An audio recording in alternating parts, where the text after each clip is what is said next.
Hello, friends, and welcome to yet another session of NITCOTalks. And we have four fantastic architects who are here with us. And the aim of our talks has consistently been to connect the design community and the developer community. It's more the design community.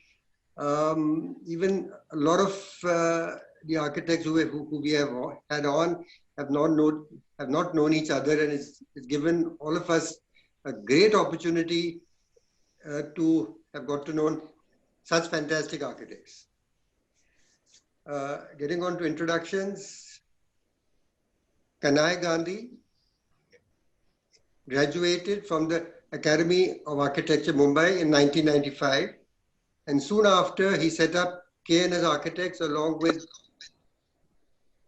Nimish Shah and Shresth Kashyap. His portfolio ranges across master plan, commercial and residential architecture, hospitality, villas, luxury home interiors, etc. Kanhai believes change is the only constant in life, and hence he does not adhere to any distinct style of design.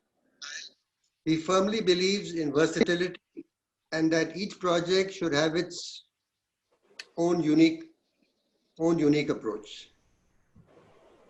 Thanks, Vivek. Piyush Mehra, a gold medalist from the Birla Institute of Technology, Ranchi, Piyush kick-started his career in Paris with famous French architect Dominique Perrault before joining PS Design in 2012. His thesis on the Navi Mumbai International Airport was selected for the world's best thesis competition in Moscow in 2013. Piyush began his architecture training as a disciple of his father, who taught him the basics of construction even as a child. Today, he spearheads the architecture studio at PS Design. Welcome, Piyush. Hi, thank you. Dynamic and meticulous Prashant Chauhan is an architect by qualification. However, he scales beyond the boundaries of architecture to explore other design disciplines.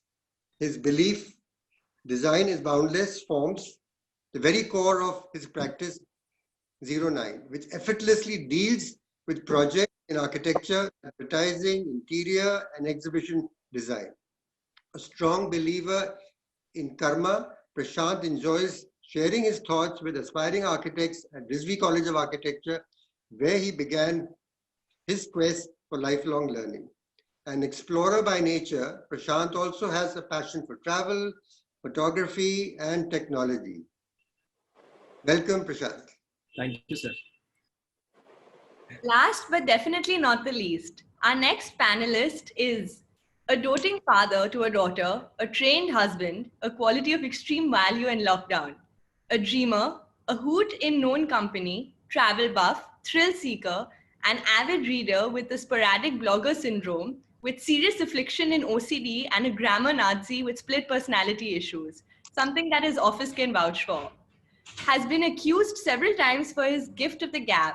He loves good wine, food, music, and friends to lean on. He can be seen in all sizes, if not shapes, through the year because of his gifted Gujju DNA disposition of adipose. His name has been spelled and pronounced in more permutations than any Einstein equation, but he has been accepting it with grace, just like the meaning of his name. Welcoming Shobhan Kothari. Hey, I want to change my introduction. Whom did you hire for this intro? I'm sending you a very quick writer, Monica. So please. Well, I told you guys. I don't know why you guys just come to this forum serious. It's from the start. It's fun. If it's not somebody, I think somebody has discovered a new passion for stand-up comics, and that's the. No. There is a long line out there, and DK is heading that entire forum, right? and DK is on the forefront there, so I can't kind of take her position. And there's so many. Yeah, Piyush is also there. Yeah, A line mein. No, Piyush is in the. Hardly, yaar. Hum to piche chale gaye. Piyush is heading the chef. Okay, first question for Shobhan. Who was your inspiration? I do. So guys, I'm going to take the screen off you and I'm going to share a content. So please do allow me. It's something that I'm going to kind of enjoy and explaining visually, which has better sense for me and hopefully for you all as well. So before I start kind of explaining, can everyone see the screen? Yeah, you can see it. I just want to make sure that everyone understands this disclaimer very clearly, right? There's absolutely been no attempt at my part to be politically correct. And going forward, I don't think I want to. The presentation is surely for entertainment purpose only, provided it hurts you. Otherwise, it's very dead serious. And if you can't dig that, I think a coffee break would be perfect at this point in time. To my knowledge, no animals were hurt, but I can promise you many, many egos were bruised in this. There's 99% distorted facts and 1% regrets, which I am still sobbing over. And more importantly, and this is for everyone to remember, that all characters are fictional. So unless you meet them in public, please be gentle with them and don't hurt their egos. Now, to answer your question, Vivek, you know, there wasn't so much of inspiration, but a lot of perspiration behind this story of, you know, who could have possibly inspired me. And I want to kind of elaborate on that a little bit. I need everybody to rewind a little bit, and I want to give you a little background about myself. My granddad was a Supreme Court lawyer of a great acclaim from Bhai Shankar Kanga firm. And he cast a very large shadow on our family. So, you know, when the choice came for him to give his daughter in marriage to my dad had to step it up. And my dad is an ENT surgeon of great repute for the last 45, 50 years. And, you know, he's written countless books, 25 numbers to be precise. And I've got sweat beads here. Then, of course, there's about 2,000 articles that he's written. And his accolades keep, you know, adding on. And if that wasn't enough, my mom decided that she needed to kind of match up or make sure that dad was on his toes. And my mom is a double PhD. So the only game that I played as a child was making sure that I stepped away from all their shadows constantly, right? And I tiptoed around them, and I thought I did a fabulous job. And I think I was doing a fabulous job until the 9th grade. Until that time when all of a sudden, like Broadway, I could hear soundtrack at the back of my ears. And that soundtrack was Papa Kehte Hain, Bada Naam Karega. And it pissed the hell out of me. Because I was like wondering, what is this? Because dad and mom never actually put pressure on me. But as I approached 10th grade, I eavesdropped on their conversations. And they were harboring ambitions. And you have to understand, I come from a Gujarati background where the mother calls the son Maro Dikro. And it never goes. It's like this umbilical cord never ever gets cut. So, you know, my mom secretly harbored that my son, who according to her is good looking, can start to be the next Harvey Specter. I obviously, for one, was laughing my guts out. And then there was dad, who felt that his gene pool and his DNA could not have failed. And he housed a Doogie Howser dream in me. And I, for one, thought that he was smoking the best kind of weed in those days.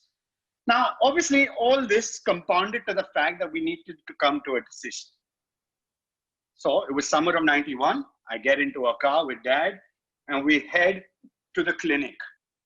I saw people's eyes between masks, pretty much like COVID nowadays, judging me. And it wasn't fun. But there were some things that got decided in the summer of 91. Two things, actually. One, I'm a huge fan of physics now, and especially that of the Newton theory, that when the blood, something that goes up must come down. I'm just tweaking it a little bit, that when the blood hits the ceiling, Shobhan Kothari had to go down. And I fainted, right? And this is the time when I woke up with a lot of chloroform later on, only to realize that egos are much greater than any hurt that you can get externally. Because the bruise that I had on my head was nothing compared to the bruised ego of my father. Well, this didn't stop my mother from trying. And she insisted that I should try my luck at law. But trust me, my precautious nature of managing conflict was set in the paper, rock, scissors, spock method. And that was actually stolen by Sheldon Cooper. So obviously these two professions were out of the way. And now what do? All along, they did realize that I was brilliant at taking criticism. Brilliant. I was the best at taking criticism. And even now, my wife can vouch for it. And that's when we decided that, I was made to become an architect. Because you know what? At the end of the day, we love criticism.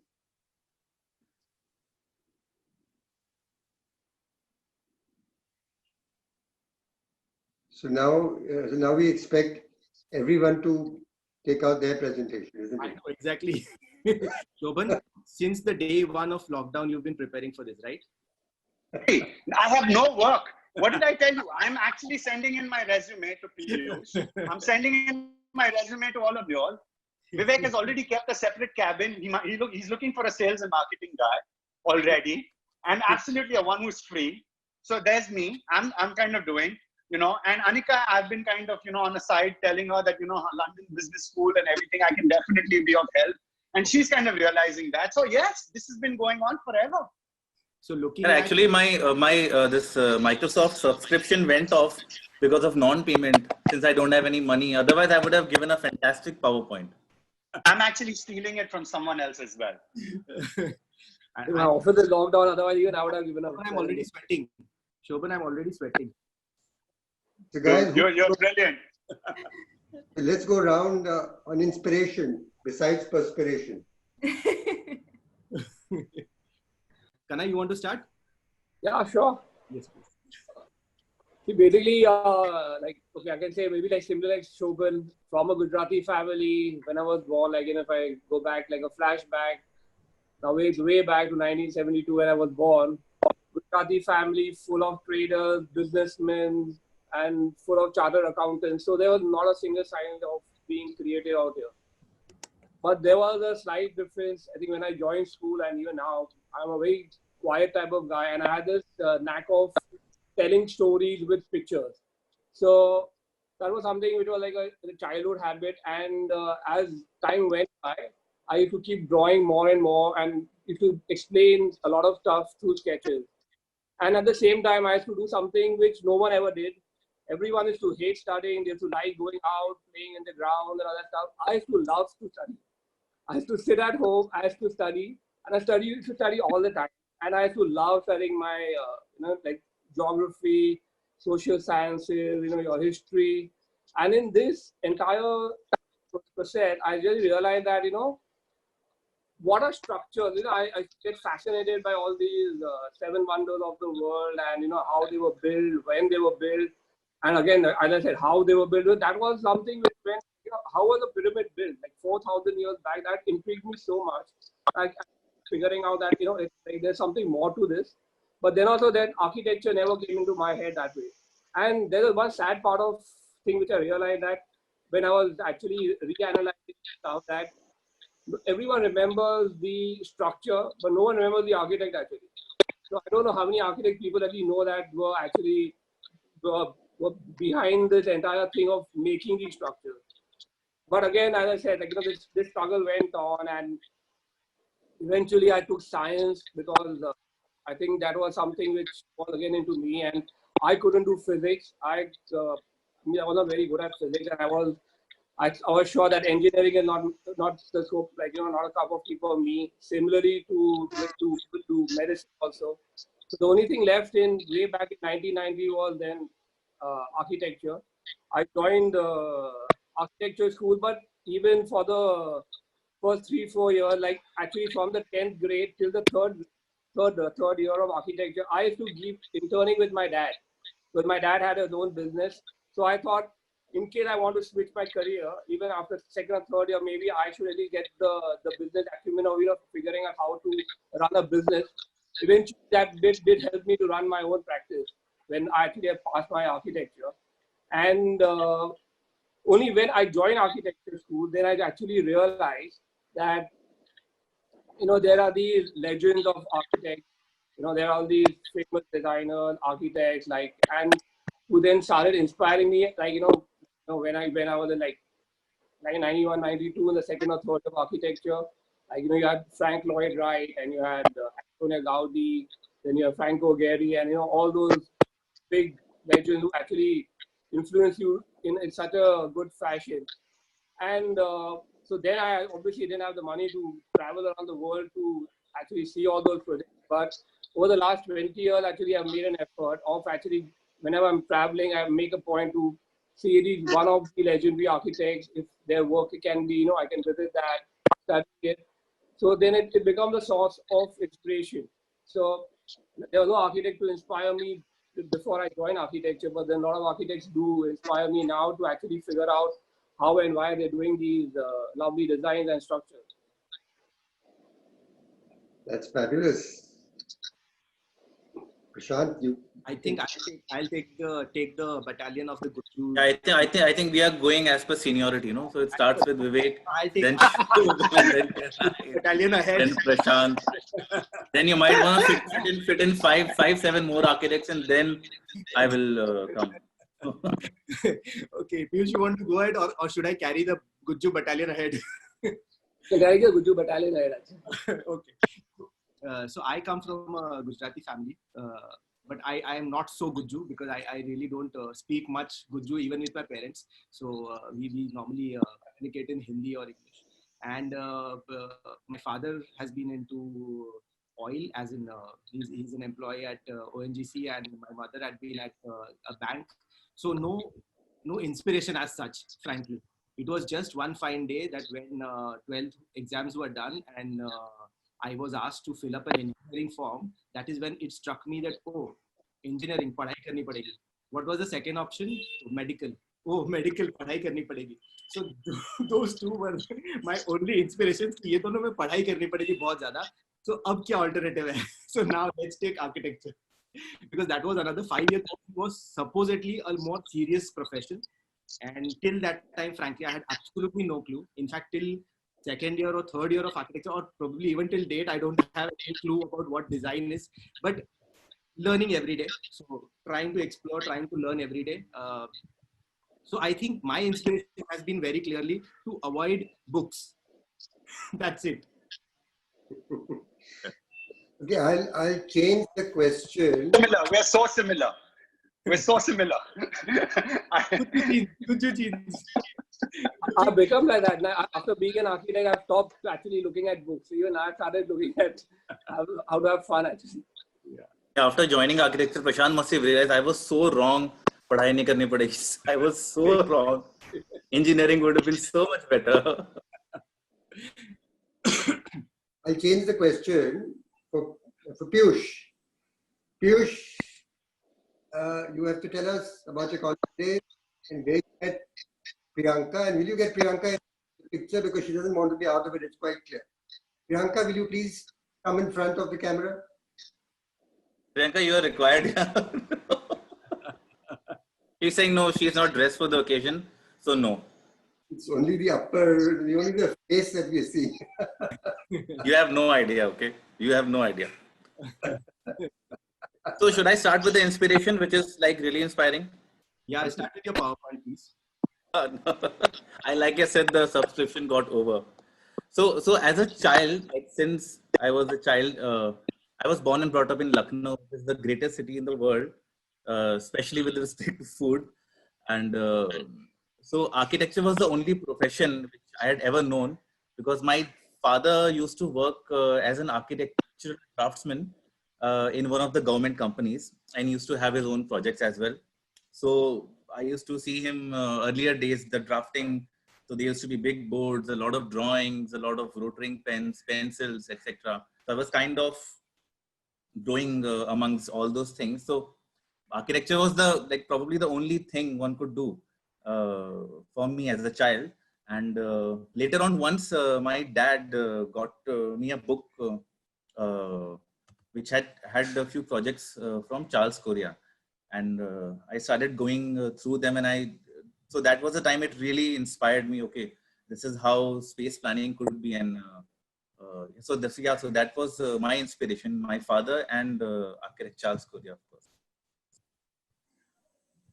So will you take your college days as well and tell us how and where you met Priyanka?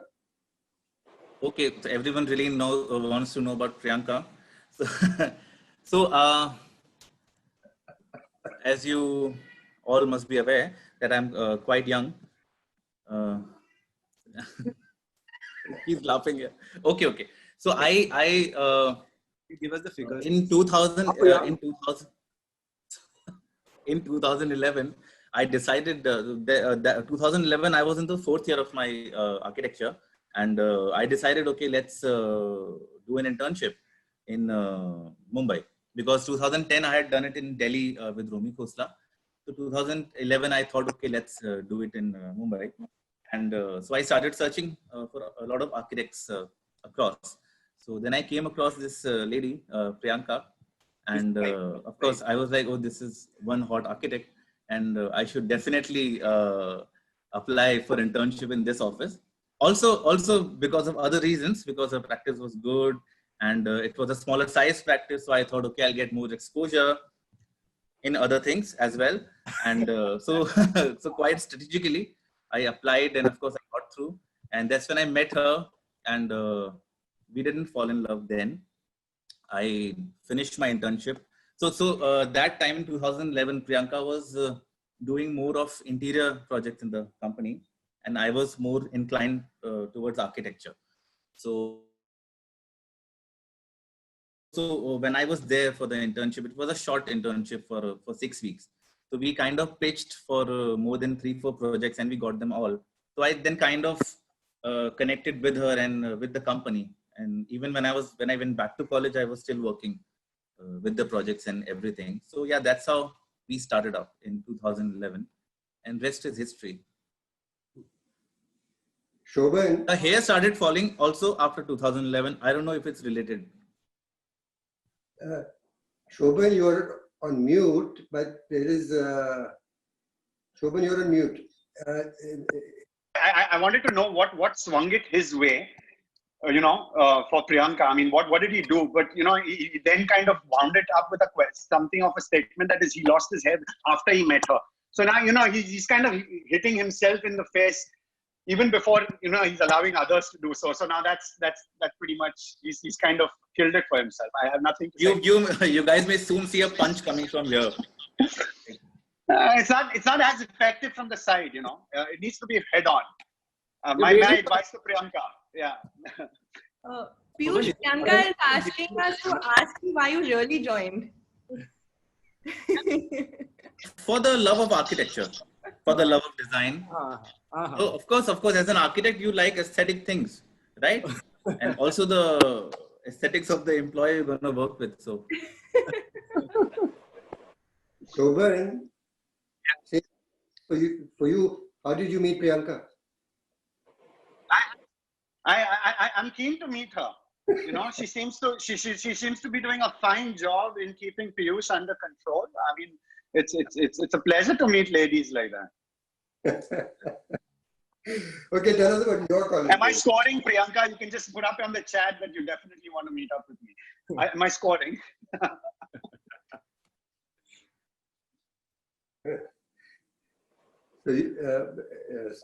So will you tell us about your college days? I'm going to make everyone suffer through presentations today. So once again, I'm going through a presentation. So as everyone knows, I've been doing this from the first day of lockdown, because that's all I have been doing. So here we go. And it's very important that everyone understands. I came from Kamla Raheja Vidyanidhi Institute of Architecture. And it was an institute which had its birth in 1990. 1992, if I'm not incorrect. It's called the Kamla Raheja Vidyanidhi Institute for Architecture, but I coined its acronym quite differently. As you can see, I call it the completely registered for Viva and Inquisition to make you an architect, which basically loosely written down means it's licensed to make you politically incorrect and disregard others' opinions and belief that your idea is supreme, and it makes you as a draftsman. And that's typically how I looked at Kamla Raheja Vidyanidhi architecture. But on a more serious note, it was 1993. There was just a few handful of colleges in Bombay in those days. There was SET, obviously, who had attained the position of being in this rarefied atmosphere that they always consider themselves. There were a few other pollutant schools in JJ, LS Raheja, and Academy that existed on the peripherals. And I remember going up after a common entrance exam to a desk where I had two professors waiting for me. And this was this college with a blank card saying KRVI. So this was this new asteroid that was wanting to kind of emerge in this existing pool of design schools that existed. It was a fun time, to be honest with you. College was absolutely, absolutely fun. We had the first batch of just 40 slaughtered pigs who were already inculcated into the college. We were the second batch of 40 guinea pigs that were going to be introduced into it. So you can imagine that, in a college that today where every batch is of 80, and they have as many as about, I think, 400, 500 students or campus. Ours was a fairly large. So we had this whole campus and we were just a handful of people. We got to know each other fairly well, both one level up as well as one level down when the third year batch joined. But I think on a serious note, there's one man that I really love to give credit to, and he deserves it all, and that's Sen Kapadia. He epitomized the ethos of what Kamla Raheja Vidyanidhi Institute for Architecture stands for. He is a visionary. And anybody who's interacted and spends 10 minutes with this man, I can tell you, my gift of gab is nothing. It is shallow compared to this man, and his plethora of knowledge is vast. What was equally exciting about the fact was the number of people whom we could attract as faculty. And we had some of the greatest stalwarts in the industry: Hema Sankalia, Vandana Singh from Vandana and Ranjit Singh, Shraddha Sejpal. There were so many, and these were all powerful ladies teaching. I've kept them specifically because the ladies really did shape our college, and they did a fabulous job. They had distinctive personalities, and nobody else could have kind of, got the coherent family together than Sen. Early days were fun. I think the first 3 years of architecture, I think I didn't do nothing. I just had fun. I think I laughed around, I played around, I enjoyed, I danced. I had no clue what I was doing. I waited to rag people, sorry. I got ragged by the first batch. It was my job to rag third and the fourth batch. Dare you say that I don't look good in my long locks? I thought I really fancied them in those days. As I said, I danced a lot. I enjoyed and I had fun. Those were the days where I think I laughed and smiled a lot, and it was great fun until, once you start graduating and realize and what's dawning outside the outside world, you become a little serious demeanor. And that's what I became eventually, as a personality. That's great. Sounds like fun. I can't tell you how much I have enjoyed college. I think one of the things that I left out here was the fact that, in fourth year, we get selected to go for a student exchange program, and I got selected to go to McGill. I promise you, until that point in time, I had no clue what architecture was all about, no clue what designing was all about. I think it was just about getting grades and marks and moving from one jury to another. It was just fun. I think coming back, I think the last 2 years of my college life, I think I became a little bit serious, and I enjoyed it, to be honest. That's where I had my real learnings. So yeah, I had a great time, and I think we had a super faculty, to be honest with you. Kanhai, you'll go next. You'll have to unmute, yeah. Yeah, I think I'll take off from what I was saying earlier. Like, I actually came into architecture school, from like, how exactly I was. I was very quiet, quite serious, and there's something which people make fun of me even till now for after 30 years also, and particularly Shresh, is on the first day of school, they had given us a list of like 100 things which we had to get. Like, from your T squares, S squares, pencils, pen, papers, and everyone was like, Shresh came in with, I think, a paper and a pen. I was one of the guys who were dressed with formal clothes, formal trousers, formal shirts, and I took everything possible with me, which they was there on the list on the first day of college. So that was me then. And as architecture school, you suddenly tend to meet so many different people, and obviously the first year was pretty like where I was trying to set in and try to figure out, because I was from South Bombay, from a very uptight school called Green Lawns on Beach Candy, and the whole atmosphere was very different. Architecture school, suddenly I realized, and there was a mix of people coming from different societies, different culture, and the entire thing was, it took a while for me to absorb and to actually realize, how things were. And as we moved on, actually, there was another interesting thing which happened. It was the second year when we all were going for one of our study tours to Ahmedabad. And I had, with my batchmates, like, we had Shresh, obviously he's my business partner now and a very good friend. We had one Mr. Pankaj Joshi and Proneet. So we were all in the train, and they were a car, and suddenly everyone was like, they looked at me and they were like, they had the look, oh, I'm sure this guy will not be knowing how to play this game. And that's why I told them that I would really like to play the game too, because I've actually been playing that since I was like in the 6th or 7th grade, and they didn't expect that out of me. And it was a game of where you have to really bluff, and I actually landed up winning everything possible on that particular train trip. And that's where actually there was a nice bond which happened between me and my other friends, who actually they start learning more, absorbing more.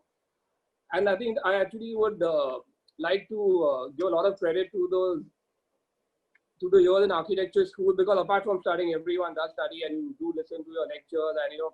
And fortunately, I was a very good student. I was performing very well but apart from that, there was a lot of other creative expressions which were encouraged. Like to name one, unfortunately during our time, in 90 to 93, we had the Bombay riots, and it was really bad. But at the same time, the college was shut for a couple of months, but they gave us a lot of encouragement, like where I actually landed up taking up this.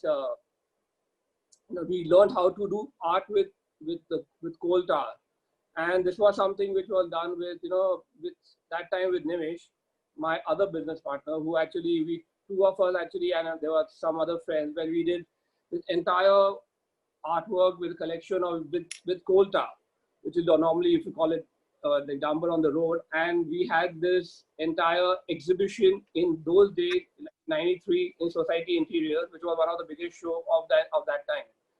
So those were the days which we really helped, for us to grow actually, because then you keep absorbing so much as you keep going in that process. So college days actually are good memories of getting these nice learning processes, and you're actually in such a nice frame of mind to keep absorbing all the time. So I think I remember my college days with that, with your bonding with friends and bonding with people around, absorbing so much of your culture, expressing yourself in different mediums, apart from obviously what you're always studying, like your architecture, and architecture is always there, but there are so many other things which come along your way. Great. Prashant. I guess it's my turn now. I'll continue from where Shobhan showed that asteroid hitting the other pollutants. So you missed out showing Rizvi College of Architecture there. You didn't consider that actually. You missed out Rizvi College of Architecture, which was another asteroid. Or Which on mute, Shobhan. Damn it, I knew I was missing out on something.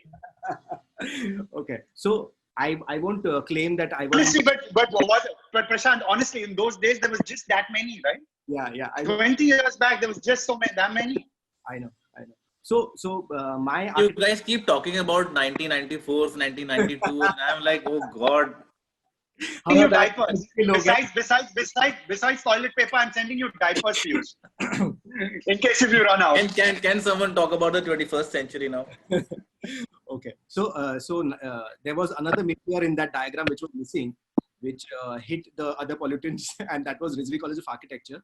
And I joined that meteor after it finished a course of 5 years. So I was in the 5th batch of Rizvi College of Architecture, 97 batch. So 92. So basically we had an advantage of knowing 5 batches previous to us and 5 batches after us. So we knew kind of 10 batches around. And also the year we joined in, our college was hosting NASA, the annual convention, and that kind of changed the course of my academic perspective, because since then I was never a student of the class. I was always a student outside the class. So I was always in the NASA. I was always in Louis Kahn Trophy, or this trophy, or that trophy, or this exhibition, or that exhibition, or that competition, or that. So basically, I never used to be in class. I used to be in class for academic presentations. That is done. Once that is done, I used to never be in class. So a lot of my faculty have always asked me that,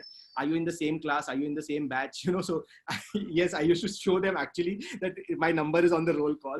So that was my identity at college. And of course, I picked up a lot of friends outside my college. I have a lot of friends who are my seniors. So the way Shobhan said that, you know, it was our responsibility and duty to kind of to get ragged from the seniors and rag in kind of an inheritance kind of a thing. So yes, I have done that also. And I have had fantastic juniors who are my close friends now. I have fantastic friends from other colleges from across the country. And I think that would answer Piyush's query that, you know, Prashant knows everybody. So Prashant knows everybody only because Prashant was never in class.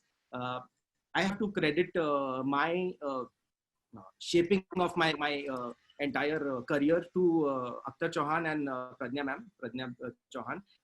They have been really instrumental in, I think, instilling confidence into me, because I used to do work and these guys used to appreciate what I did. I really could not understand that what is it that was appreciated. So it was never that I could understand my own designs. I would just do it, and they used to just, you know, appreciate it. So I really used to find it very amusing that what was it so appreciative about this nonsense that I have done in about a couple of hours, and they're just appreciating it. So is it the bias because I am also a Chauhan? So I used to always think that, and then eventually I realized that there are some logics and some basics to it which I am probably doing right.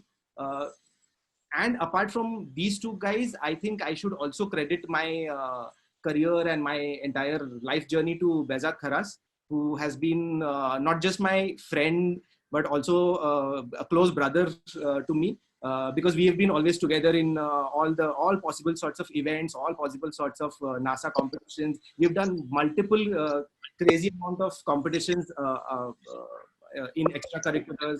We've literally, This guy. I have literally slept at his home more than my own home. So obviously, yes, Shobhan, sorry, you were saying? Such a gracious guy, Behzad. Yeah, absolutely. So till date, I mean, we work together on a couple of things. So he kind of passes on. So I, again, had a very keen interest in graphic design somehow, because one fine day I had seen some seniors working in the computer lab on CorelDRAW and Photoshop, and that really attracted me. So they were making some event poster, and that really got me fascinated. So today I am a self-taught graphic designer, also self-taught, I would say, just because it just instilled a pure passion into me. So I took up that as well. And I think what 09 is today is all because of everybody who shaped me as a person. And that's why interiors or advertising or exhibitions or architecture, all of this comes very naturally to us. So I think all of it eventually falls into place just because of that alma mater called Rhythmic College of Architecture, the Meteor Part 2. Okay, so moving on to a slightly more serious question. Kanhai, this question is for you. Does college equip you for the real world? What are some of your suggestions to make the system more practical? Yeah, I said something about the similar thing to even the Council of Architecture. I think there are between there are two worlds. One is the college world, and one is your world in the practice level, where you're practicing as an architect and you have your own firm. Now, what I think the biggest lack is the communication between the two worlds. Now, if you don't, the idea is to strengthen this communication between theory and being at practical. So there were a few suggestions which were there, like because people keep blaming, like that the interns and the freshers are coming out of architecture school are not very good at their work, or they don't know what they're doing and things like those. But I think it should fall back onto the principal architects of every design firm like ours, like where we as principal architects should take out some more time, and we should go back to maybe giving lectures on the particular field or thing that we expertise in.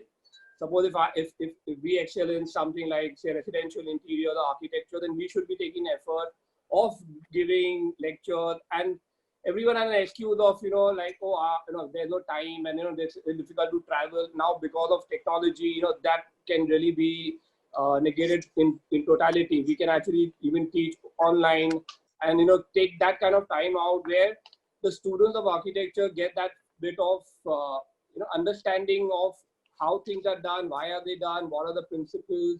So it is simply called mentoring. If mentoring can be done online, that would really help the students of architecture. And vice versa, I think when a student actually passes or is interning in an architect's office, I think the main principals should be also be held responsible for grading or marking that particular student. Like, he suppose comes, they normally take internship very casually, and they're not it's not taken in that serious fashion. So I think when you put a grade system to it, where you have to work minimum for 6 months or more, the principal architect of the firm is responsible for grading a particular student. That really helps, because in a way, then, because we are responsible for seeing that a person who's coming out of college is going to be eventually be an architect, and he's being an architect who will be practicing in the real world. So if we should also be held responsible for judging that, or figuring out whether they've done it rightly, they've not done it rightly. Even after they pass the architecture, there should be a minimum sort of a time-bound thing where he or she should practice under a firm for a minimum number of 3 to 5 years. Ensure that he's completed X number of projects, to ensure that he is in a capacity to do a job on his own. No one is taking away from the fact that he or she would be a good architect or a good designer. But the point is, there are a lot of other stuff apart from just design which are required in the field. Like there is execution, the way you handle the clients, the way you handle the contractors. So that is something there. That's why I'm coming back to the thing of a very strong communication between the two worlds, which currently is in a way not happening the correct fashion. So that is something which we would recommend, that that it can be taken up very strongly, and it should be brought about to people to for us to churn out a new generation of good architects. Otherwise, we'll always keep complaining. It's like the it's like India. Like, you keep complaining about the government not doing the right stuff, and the citizens keep complaining the government is not right, and we have a wrong policy.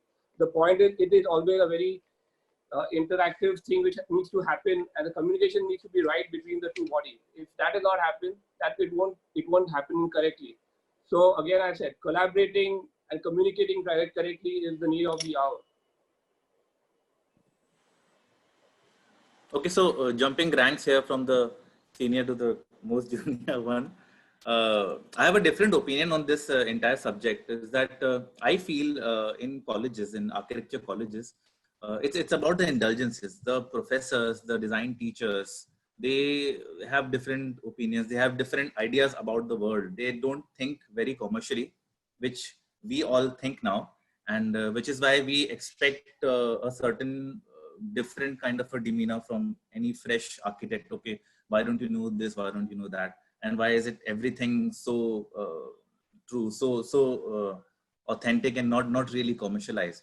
So I think it's about the indulgences, and like Kanhai correctly said, that it's our duty as principal architects, as people who call young architects for internship, to kind of teach them in whatever time we get, maybe a 4-month internship or even a shorter internship, as to stuff about the real world practice, stuff about cost.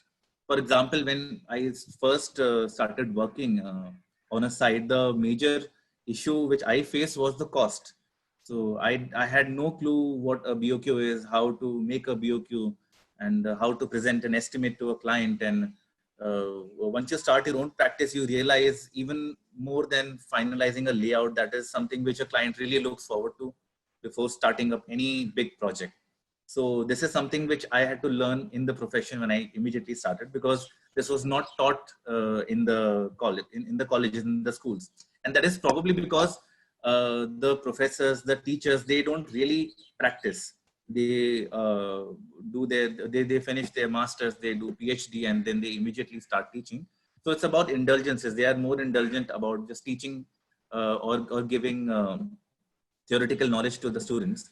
So yeah, like Kanhai says, it's our duty to impart that commercial angle, the real world knowledge to the students. So I don't really blame the students for that, but yeah, so that's my feeling about this.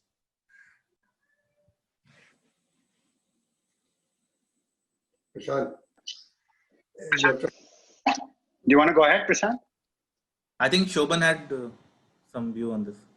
No, I do have a viewpoint, but obviously I want to kind of make it on a lighter note, as well as, I'll share a presentation. But there are two aspects to the presentation that I want to make before I dive into one. The idea is that, A, we are discussing the void in the system.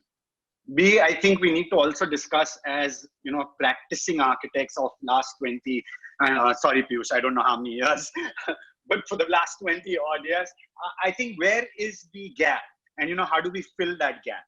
Right? So I think for me, I'm going to kind of address these 2 points.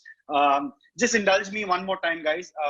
There's going to be a little bit on a lighter note, but on then getting down to a more serious note on the presentation as well.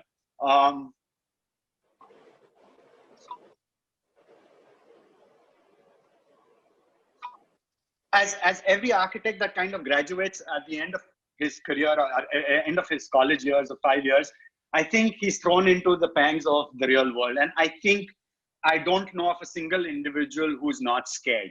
Why does this happen, And I think it happens because of the fact that, what the college trains us is training us for all the isms, the minimalism, the deconstructivism. To some extent, I will also say altruism, which is sad. We know all the famous architects. We know all their famous buildings. We know all the fancy jargon to impress the jury, only that we're not told that there is no jury out there waiting for us. You live your life in 5 years in colors of just black and white, not knowing the other colors. I wish I had any leaf of Shantanu's vibrancy and color and knowledge. And today, I think I would be of a different perspective. I would be adding a different perspective to my practice. But the thing is, you're taught in 2 shades of black and white. And finally, you have to be given a moral compass by saying that, your Bible is Annie Rand's fountainhead. You're going to embrace this lifelong. Now, the problem is that all this is great. It creates what I would like to say a culture for college. But honestly, you meet the first client that asks you for Vastu and you are shitting bricks. You meet your first client that asks you that you need to change this and you need to change that. And you start to question the fact that, are you even a freaking architect? Because all that he's constantly asking you to do is tweak and tweak and tweak the design, that you finally become a draftsman and you're only drawing stuff. Why does this happen? Because eventually, Stephen, there's this famous saying by Stephen Covey that habit is an intersection of knowledge, skill, and desire. What the college is definitely giving us is knowledge, enough knowledge in 5 years. Of course, you're a student for life and you have to keep learning. So of course, what to do with that knowledge, you will figure it out. The desire, the passion. We all are very passionate individuals, and that's the only reason why we're surviving in this practice or the profession as architects. And we're given that even in 5 years. It's kind of embedded in your DNA. But let's look at the skill sets. Skills of how to do it. There's a 50-50 toss-up. You know, they're training you 50% and they're not training you the other 50%. And why do I say that? Because what is skills at the end of the day? Hard skills and soft skills. Hard skills is everything that the college teaches us. Design, software, building codes, industry awareness, data analysis, qualifications, degrees, foreign languages. Now let's look at the soft skills. Communication, poor. Leadership, poor. How do you adapt and move and be flexible? No clue.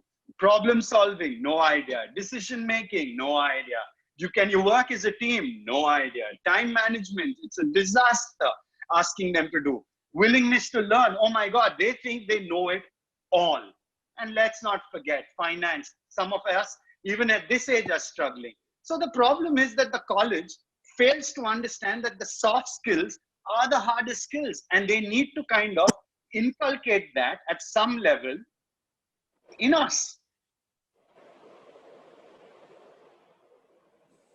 Very true. I really agree to what Shobhan said. And I think the soft skills part was actually taken care of in my case by all these extracurricular activities at NASA, trust me, because all of these juggling and, you know, managing money, managing teams, managing, timelines, all of this was, I think, really held together with all these extracurricular activities. So I think that really is something which brings a lot of, that content into you. Answering to the actual question, yes, I do feel a divide. In fact, I feel that there are two kinds of architects, one who teach and one who practice. So that divide is very strong, and I think I have been trying my best to blur it out by teaching at RISB College of Architecture for last, I think, just last 2 years I have not been going there, but I think otherwise I was quite regular at RISB College of Architecture, trying to connect with students, trying to reach to them, but eventually, you know, what I see is there is a lack of motivation that I see in the batch these days, purely because of, I would say, lack of hunger. There is no, everything is very easily available on the platter, on Google, on Wikipedia, on Pinterest, that there is no hunger which just, you know, lets them dive into a subject or, you know, get into the depth of anything. That is where I got a little disheartened and I kind of stopped going for the last 2 years. I'm sure I hope I will again start doing that in my practice again. But I feel precisely lack of hunger is where students these days are finding it very challenging, and we are finding it very challenging to connect with them on that level where you have that passion, where you know that, you know, this person has that similar kind of passion and hunger and wants to achieve something in life. You really immediately connect with that particular person in terms of like how, for example, I'm sure Priyanka also saw that same thing in Piyush, you know. So obviously there is some amount of passion that is always displayed, and that goes a long way.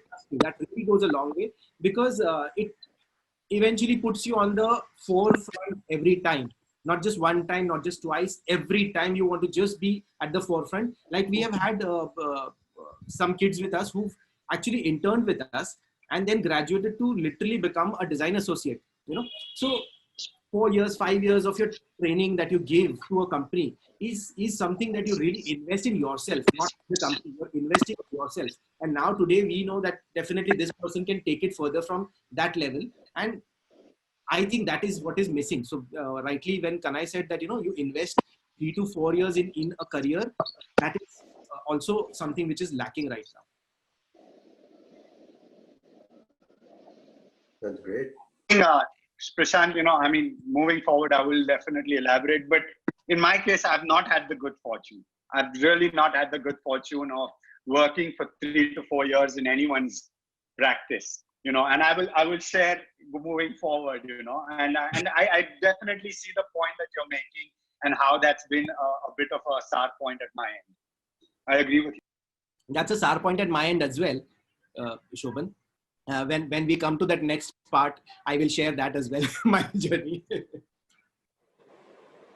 Question for Prashant again. Yes, please.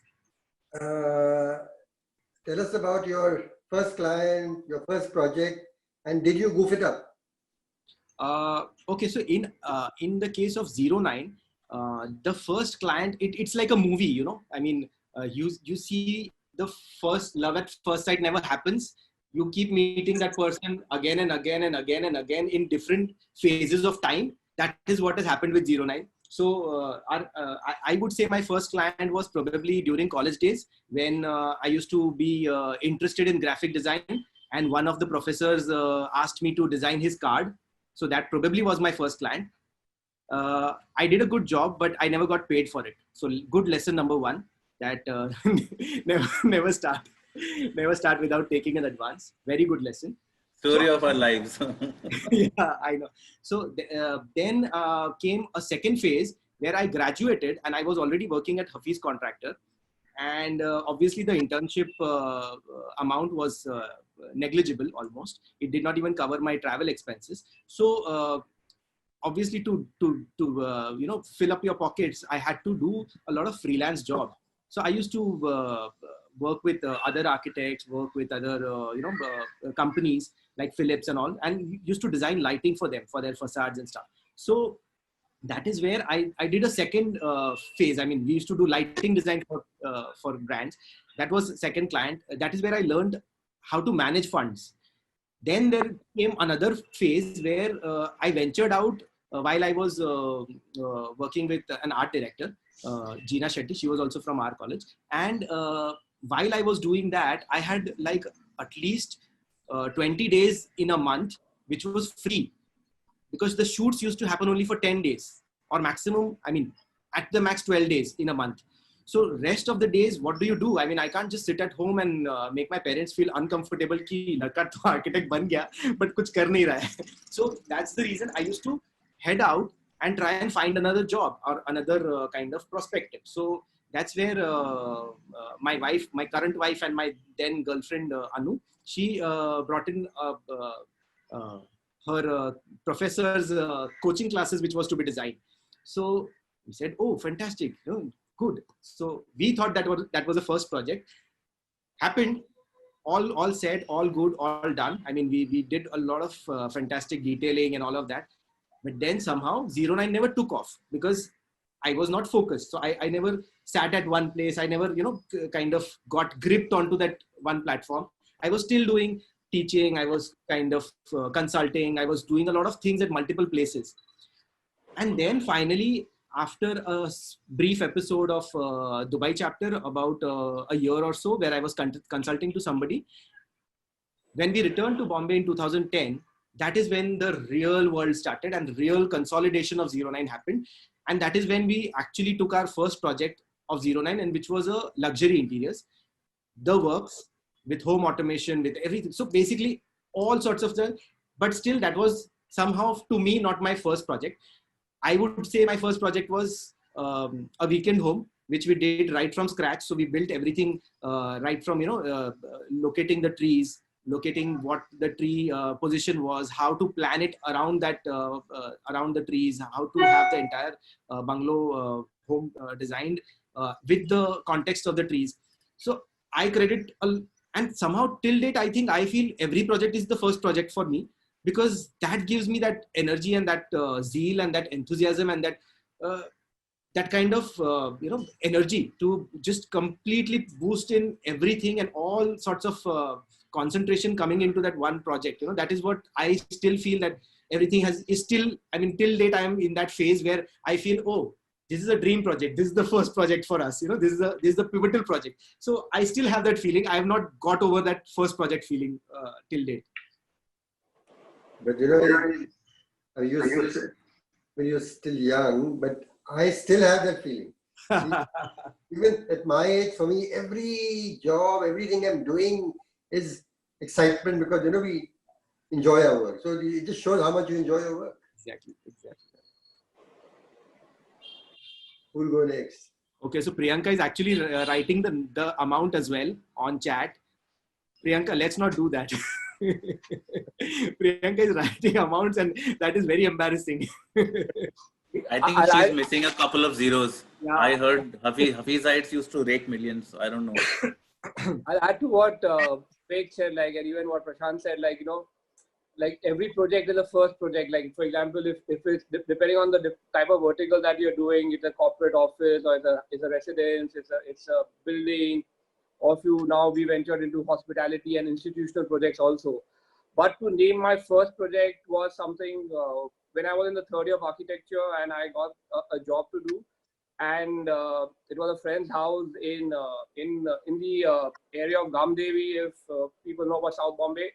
So it's a nice, very quaint locality, and it was a 3-bedroom house which we had to do, and they had a budget constraint, and so I had to work out something where, you know, I had the design sensibilities, but regarding costing and things like those, there was almost like no idea at all.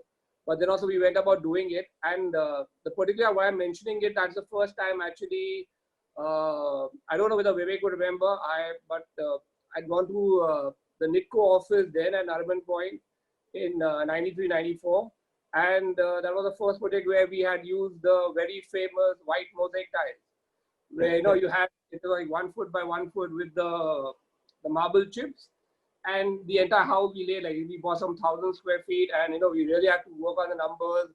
And I was hoping and praying that, you know, we would manage to buy it, because that was something we really wanted to use in the house.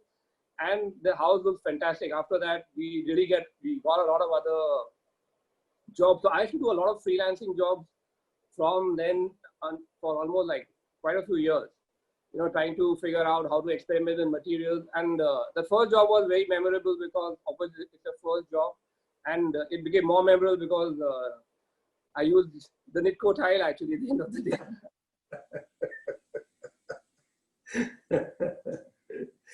day. You keep getting more jobs as long as you keep using NITCO tiles. Of course, need that.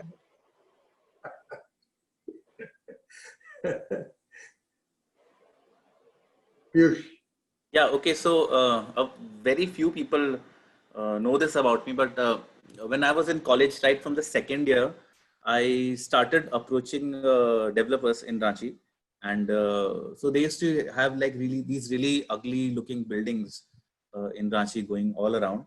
And so I approached them. I told them, okay, I can design a better building for you.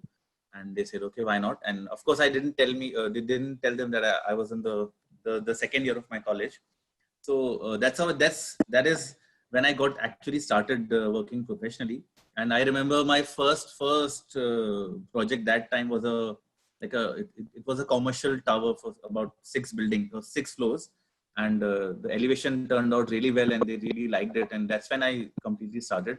By the time I finished my college, I had done almost about 60-70 odd buildings for a couple of builders. And also I was doing a lot of work for CPWD, and that was mostly elevation designing because the government plans are kind of fixed. So they got me on board only for the elevations, and so I used to design a lot of them, big projects, big sizes. So yeah, Ranchi was famous for two things, for two people. One was Sanjay Puri, of course, and other was me. And so when it's true.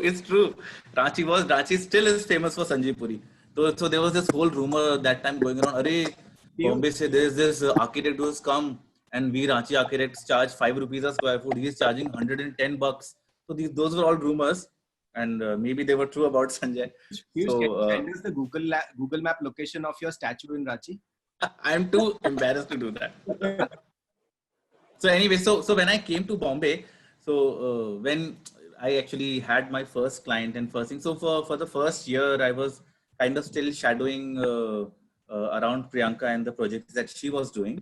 So 2013, I was lucky enough to get a full building project in Juhu for this really good client of mine who gave me this kind of a break. And of course, maybe I looked too old or something. He thought I was really experienced. And I had this nice big folio of well-designed buildings and all. It's the hair. So yeah, so that was the first project. And incidentally, the project finished. Prashant? You mean the lack of hair, right? Oh, okay. Sorry. Yes. The lack of hair. And incidentally, that project finished last year. So imagine 2013, we started that project, a 6-storied building, and some permission issues, something or the other happening. And 2019, which is last year, that project is finally finished. I'm still to shoot it. But yeah, that was my first like big project in Mumbai. So here comes the presentation.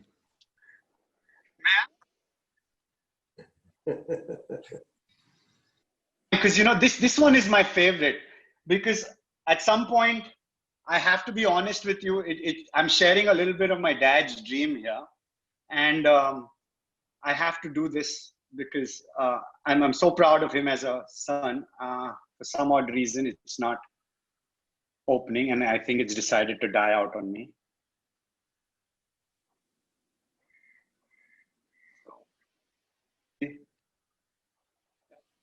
Yes. Let's hope it starts. And if it doesn't, then we just move on. So yeah, I think, there was this song, Ke Sera Sera, and I've just kind of tweaked it a little bit because that's exactly what it was. It was when I was just a little boy, I asked my father, what will I be? Will I be Amach? Will I be rich? And here's what he said to me, Ke Sera Sera, whatever will be, the future is not yours to see, Shobhan, Ke Sera Sera. So this was 1993, 1998 actually. I've graduated from Kamla Raheja, and those were the days when you had to go to the British Council Library, or you had to go to the US Council Library, fill out your SAT forms, do your TOEFL exam forms. You had to fill everything to go for your postgraduate, and I was so sure I wanted to go for my master's. Right now, obviously, at this point in time, I had no clue what was brewing on the side. And I go to my dad and I go to him and I asked him, I said, Dad, America bhanwa jau chhe. And my dad just looked at me with the most disgust at that point in time. And obviously, I had no clue, but for the past 15 years, up to 1998, Dad runs a charitable institute for the deaf and mute. And in 1998, the government gave us a land of half an acre in Malad East to build a 20,000 square feet school.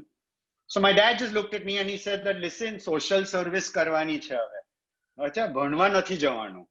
And that's it. Just like that, I said, okay. So for the next 2 years, I got completely involved in doing the school. I was the foreman, the mukadam on the ground, poured the concrete, drew the stirrups up in the steel bars, lived my dream, so to speak, only most of them. Amach obviously was left out. And what came out of it was the Koshish School for the Center of Deaf. It completes 45 years now. We've got about 100 students. It's completely run on donations. Dad is still anchoring it at a healthy age of 81. And it's his pride. And I enjoyed doing it because it was an exploration of space, color, volumes. There was a great intersection play. Children could go up and down. I think we enjoyed it because, we made it extremely environmental friendly, very little dependency on electricity. Natural light kind of beamed across from all corners. And this is the point where I was extremely proud of myself, right? You can imagine 1992 to 2002, I have engaged and got this thing going. So I go up to my dad and I ask me, Dad, are you proud of me? Because, I stayed back and I put a smile on all the children's faces and I completed the project. And this is when he gave me the pearls of wisdom, very sarcastically told, but it stays with me till lifelong. And he says, chase your own dreams. Never listen to anyone but your own gut.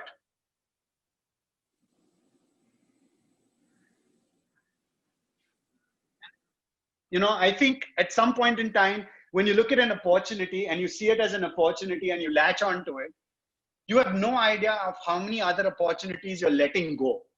For me, this was brilliant, you know. So for me, I got to learn so much from it. My master's dream didn't get completed, but I learned a lesson at the end of 2 years.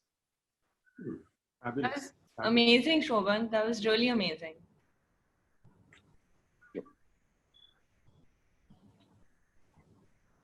Kanhai is going next.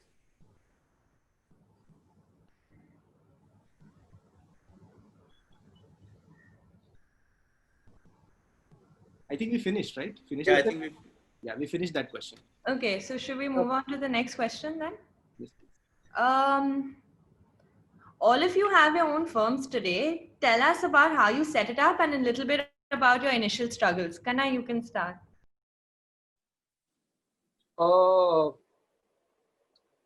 We actually, three of us, we passed our School of Architecture, and we were all on our own. We were freelancing and doing our own jobs, and we obviously did a small stint of internship also. So there were two things which happened at the same time. This was like 2 years after we passed out. I think it was around 96, 97. And there where we got an opportunity of designing a very big recreational, like an entertainment complex, which had to do a lot with Indian architecture. So we really went into it, and we were designing the entire space, and all Indian architecture through the different ages of the Mohenjo-daro, the Ashoka period, all the different stages up to the modern India. So while we were designing all this, there was at the same time, even where we were doing, since we're doing a lot of freelancing interiors, there was an opportunity for us where, actually not an opportunity, there was a chance, there was a thing where actually Nimish was trying to get some sort of a handmade designer tile, and he went around the entire market, rather the entire country, and he couldn't find it anywhere, and he found one in Baroda. Now when he did that, then what happened that we actually, being in this whole the entrepreneur kida in us, that we actually went to Baroda, and then we realized that the handmade tile was again a big venture that we could get into. So we started doing that also, and at the same time we had this design process of where we are doing this entire entertainment center in the north of the country. Now that didn't work out, and but what happened eventually with it was that we actually formed KNS Architects then in 97, and from there we were actually doing multiple projects like and it was quite difficult in the earlier years, because obviously people don't trust you, and at the same time there was these things where we are trying to learn on different type of skills. One was the tile thing. The second thing was where we actually even ventured into a learning from an American, where it was how to design a jewelry factory. A jewelry factory is a very specialized field which required the skills of a designer and architect, and we got into that. We actually trained ourselves for doing that, and I think we spent a couple of years of actually learning how this was, and this really helped us actually set up the practice in a better fashion. And I think we spent almost a good 5-7 years doing this. Actually, if you know about them, that we did multiple of them in seats in around Andheri. We did a lot of them in Surat, but this entire process of experimenting, trying to learn different stuff, different materials, different type of projects, it really helped us to bring the practice together and lay the foundation for us to actually then start into the main practice. Because as we all three knew that we didn't have any sort of backing, because we all three were not from the field, and we had to really make that extra effort, because we had to learn how to run it. So the business part of it had to be there. Then we had to learn how to get the design part of it. Then the same thing, learning with the different type of materials. When it came to execution, and as mentioned earlier, when you had to get into costing and things like those, if you don't try out different methods, and if you don't try out doing different things, that was the the initial struggle, which really helped us to we handle different stuff to make it we had to really tackle it, and eventually we landed up setting it up, and the initial 6-7 years went to doing that. And unless it was way back again, where we actually got our first architectural project, that was way back in 2004, where we were like, we got a villa to do in Baroda, where the client came into the office and he actually saw that I'm talking to someone who's like just 30, and he has an office strength of 30 people. So he really got a confidence in giving us the project, and from that day, really kickstarted the practice, and there was no looking back at it from then.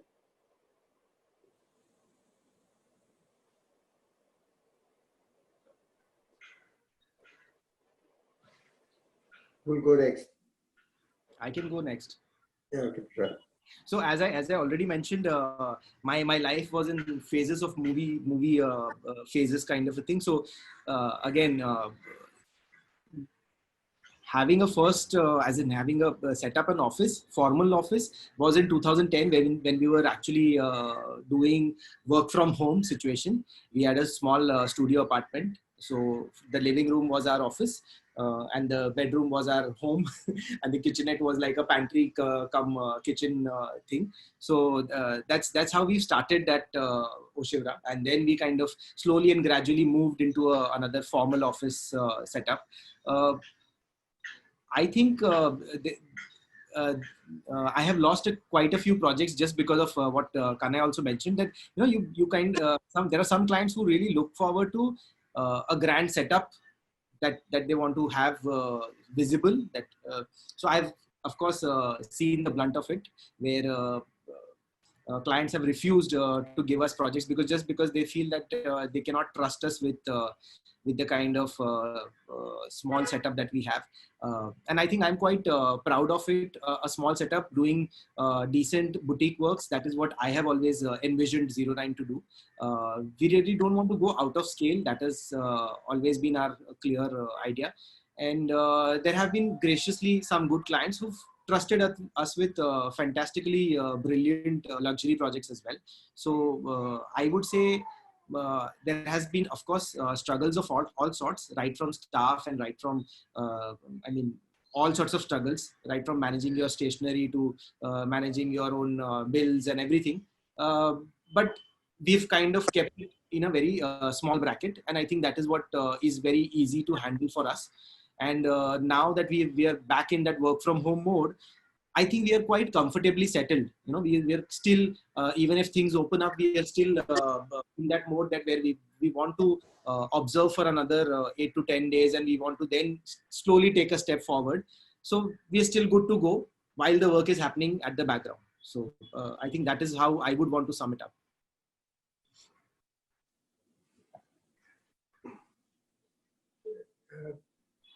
I'll go before Shobhan gives his presentation. And check once again if Priyanka is now ready to come in. Yeah, Priyanka is quite ready to come in. So to get her in, so you can. No, Priyanka, join us while I talk about my struggles. Getting her to join has been the biggest struggle of my life. The second statue would have been your biggest struggle. Welcome. Hi. Can we already see the number of viewers increasing? Hi guys, so nice to hear all of you. Why are you being so formal, Priyanka? Generally, it's nice. It's a very formal, It's not a formal panel. It's not formal. Super formal webinar, super formal. Okay, so for me, the struggle of establishing a firm was already taken care of by my wife, because she established the company in 2009 and I joined in later in 2011-12. So for me, the biggest struggle was the age, because by the time I got my first big project like the Juhu project that I was talking about, 2013, I was 27, 28 years. And sitting in the table, like whenever we used to have a client meeting and discussion, the developer used to sit there with 3 other consultants, all old people, and the structural guy and the licensing guy. And they used to throw in all those jargons, which you typically have in Bombay buildings. And for me, it was like learning on the job.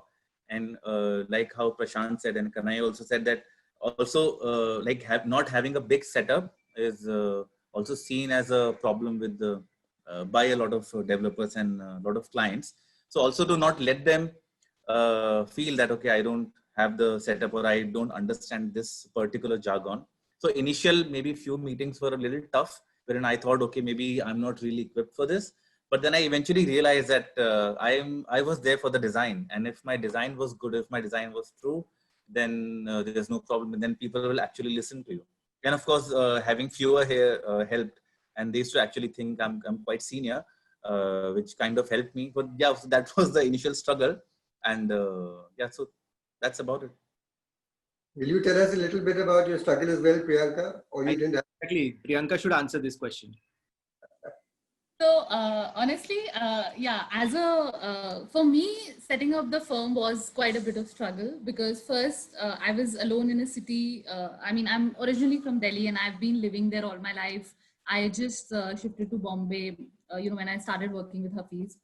And to have a firm on your own in a city where you don't know anybody, and being a woman, it was, I can't even sometimes when I go and look back at those days, it's not something that I would want to go back to, honestly. I mean, it's made me who I am today.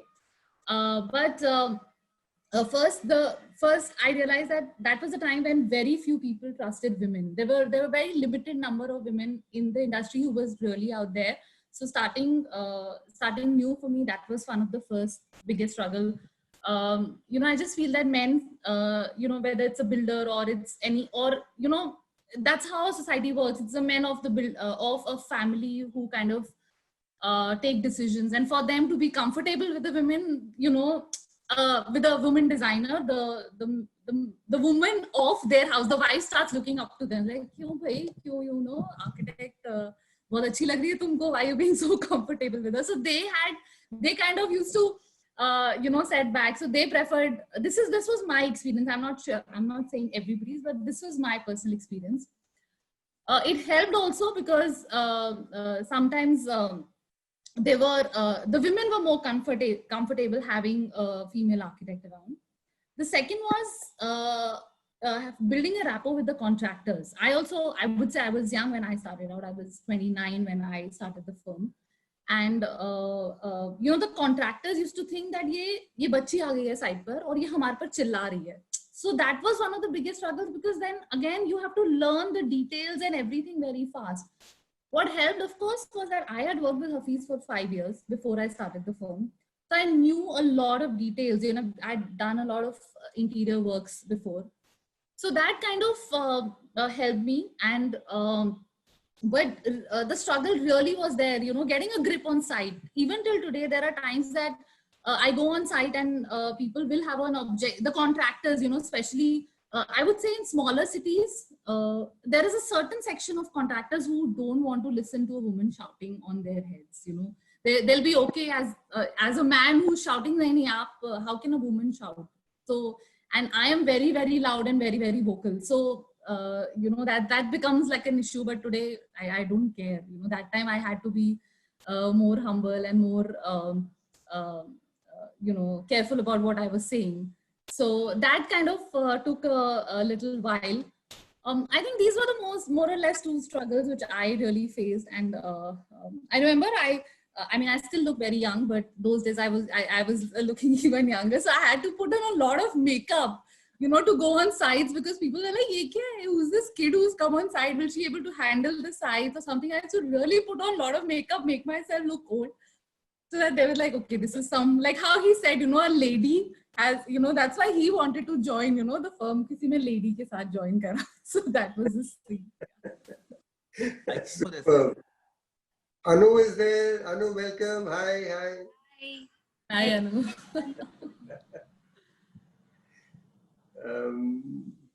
Shobhan wanted to speak to you. Shobhan? Yeah, he's helping me. No, he was worried what you're going to feed him tonight. So I said, don't worry, yes, Swiggy hai na abhi. Delivery chalu kar diya unhone. He's super scared to call food from outside. अरे डर के आगे जीत है यार. Other के आगे seat है. चालू हो जाए यार बेटा. Seriously, we are right now just trying to convince our building to allow buys to come in. Oh yeah, that's a big Very head. important. More important deal ले लेती. Most important. Most important. Most important. Wonderful. Okay. Shobhan, I think we're ready for your presentation. No. So actually, you know what? In this particular one, there's no presentation, but you know, there's a lovely story. People think of us as we started off as an architecture and interior practice. Very people know that we actually ran a studio on the loft of a store. We had a shop by the name of Design and Domain opposite SNDT College, all of 400 square feet. You know, this is the time where Anand had kind of disappeared for the 2 years that I was doing the courses school for my dad. You know, the Keralite partner of mine, he had a calling from his motherland. So he basically went to the UAE and he matha takeout out there and he came back. So in the 3 years that I got my courses school going and he came back and he was ready to start his own family. At that point in time, we had both done a little bit of savings and we both coming from, you know, professional backgrounds in medicine, we had no inroads. तो क्या करे, थोड़ा बनियागिरी यहाँ पे था, वो मल्लू ने थोड़ा पैसा कमाया था वहाँ से, तो बनिया ने सोचा कि थोड़ा उसका पैसा लेके एक बिजनेस चालू करते हैं. So that business that we started was Design and Domain. It was a dukan.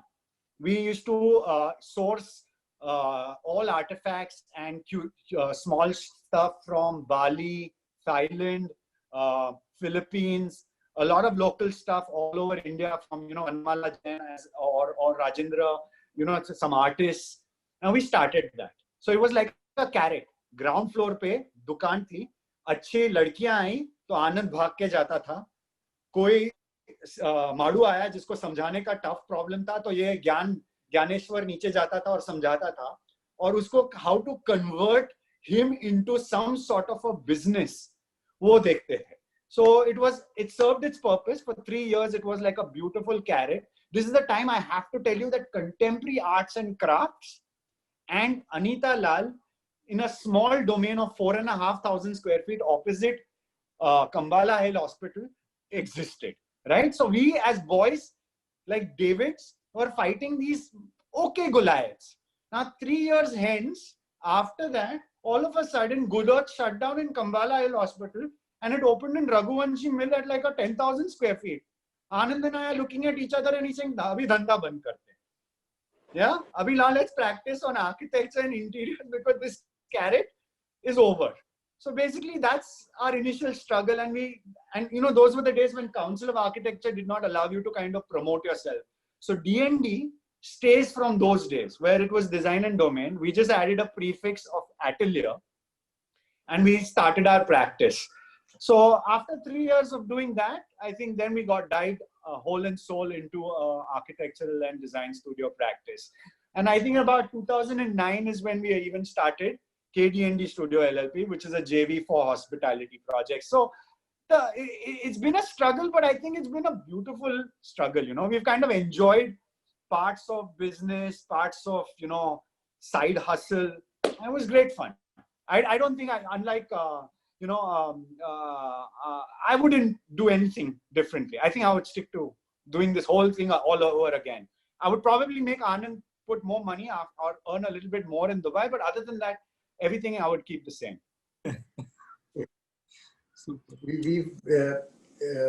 We've got a few questions that we have from the audience. We don't have too much time available. I think we'll take two, three questions. Anika, how many questions? We'll take one question from the audience and then we'll allow one person into the room to ask a question. Okay, great. So, Shobhan, this question is directed to you. It's from Rajiv Pushlani. Shobhan, I completely agree with you. How do you think the architecture curriculum can evolve to include soft skills? Do you have any suggestions that can add some or all of the soft skills that you mentioned? I think it's best to get some guides and coaches, you know, life coaches and guides into the encounter sessions. We had a lot of encounter sessions on Wednesdays, you know, where we had Astad Debu, we've had B.V. Doshi, and we've had a lot of people from the fraternity. But the problem is that as architects, we never kind of look outside and think that we need a life coaches. We need coaches who can train us for public speaking, who kind of train us towards the soft skills. And I would love to have some of these life coaches come as a semester to kind of train a batch and then go away. And if then, you kind of take to it, you can then take it up on your own free time, but at least to kind of introduce it into a curriculum. Yeah, that's my 2 cents. Very interesting. Thank you, Shobhan. Rahul, can we allow Iram into the room, please? We must allow. Iram has to come into the room. Priyanka, she's already messaged me. Her God. first question is for you. Iram, you need to show yourself also. You can't just... All the best. Priyanka, all the best. Iram, you're in the room. You have to unmute and you will be able to speak.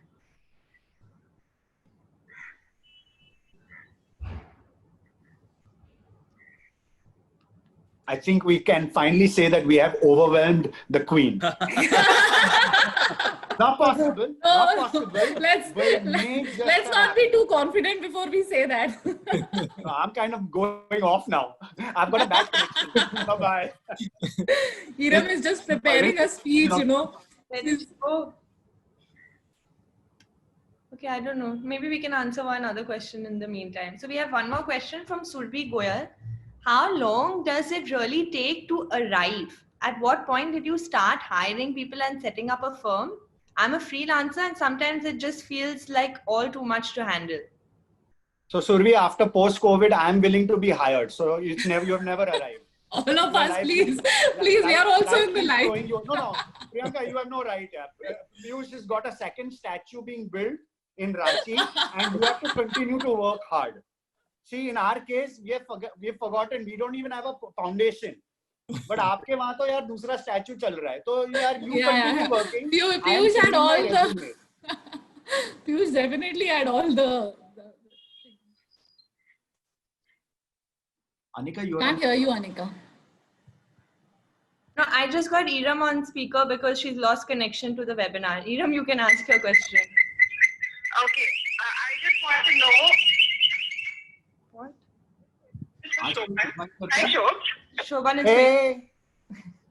Shobh, I want to know why you were so callous and you have not mentioned Ekta and her contribution to your thesis. I'm deeply disappointed by your very cavalier behavior. So you know what? Shobhan, I'm not done. One second, Shobhan. Shobhan, I also want to know about your laundry skills, especially with smaller garments. Okay, so I'm going to take the first one and then the second one. So I have a Who is overwhelmed now? I have a very, very bad habit of being over prepared, right? So if there's a deadline which is for Monday, I think I can pretty much say that I have safely finished it on Saturday and get a day to spare. And I found used to give company there. Yeah, I found an OCD friend in Ekta Parekh. I really found an OCD friend in her. She's as meticulous as me. And she came over and helped me in my thesis. So we kind of gelled, I think, from day one. And I think we're great friends even today for only that very reason. I think we understand each other's OCD. So that's having said that. But with regards to the second question, which is the fun question, Ekta decided to, obviously, Ekta was on a master's program and there was a summer training in Paris. Right, and she and her 4 other girlfriends were sharing a room, and they decided that at that point in time they wanted to do a little bit of a globetrotting around Europe, and I decided to join them. And she kind of went, I think, it was the Porte de Nuit in the morning to kind of do some sketches out there. And she said that this is the laundry. Go to the laundromat, just make sure that you get everything laundered and come back. Right now, she's giving me 4 to 5 hours, which is more than sufficient time anybody can give anybody. But that's Shobhan. No, it's not enough. They're returning after end of 4 to 5 hours, and she's seeing me fold teeny clothes and undergarments of women. Because that's the OCD in me, right? And I'm kind of making piles. So it never ends. The OCD in me never ends. I have another question. I want to know if this has helped him in his marriage to Kajal. I mean, I'm sure Ekta. Absolutely. I was trained. From the day of birth, from mom to Kaj to friends, I have had strong women influence in my life, and I do not wish to change that movie going forward. Look at you, you're my dear friend for a reason. I enjoy being dictated over. Nari, okay, I have no idea what you're talking about. I'm a very neat mind, Abla Nari. No, Absolutely, that no one is going to believe. That no one look is at going me. to believe. I'm the only one on this panel who's maintaining a poker straight face. Everyone else is cracking up. So I think you have a bone to pick with them. Let's get Zaki on this, please. He will throw some light on the Abla Nari part. I don't know where Zaki is. Yesterday he was so excited to be on this, like to come and ask you guys questions, but I don't know where he is. He hasn't said a word. I want to know why it has taken so much effort for Prashant to acknowledge the role that Anu has played and continues to play in his life. You know why? Because otherwise I would have risked my life. She was working in the other room and she was on a client call. This is waste of my time right now. I have to cook at 7 o'clock. I have to finish my work. As we speak, I'm risking my life. Just for you, Iram. Just for you. Just for me, right? Yeah. So basically making sure that she makes you those 3 amazing meals a day and does the rest. Absolutely. Today afternoon also Priyanka, last question. Statue in Ranchi. Okay. Statue in Ranchi. Piyush's statue in Ranchi. There's a photograph. Sorry? Priyanka, everyone wants to see the photograph of Piyush's statue in Ranchi. That's what he does. Oh, okay. You mean the upside down statue, Iram? Yeah, the one with the gold medal. No, and the gold medal hanging off his neck. That one, Priyanka. The one with the gold medal. Let's do it for the crowd now. I've sold the gold medal during this COVID crisis because we had no money. Yeah, अब जब gold का भाव बढ़ गया तब. Thank you. Thanks, Iram, for joining us. Thank you. Very happy that these guys are. Bye, Ram. Love you. Bye. Bye. Thank you.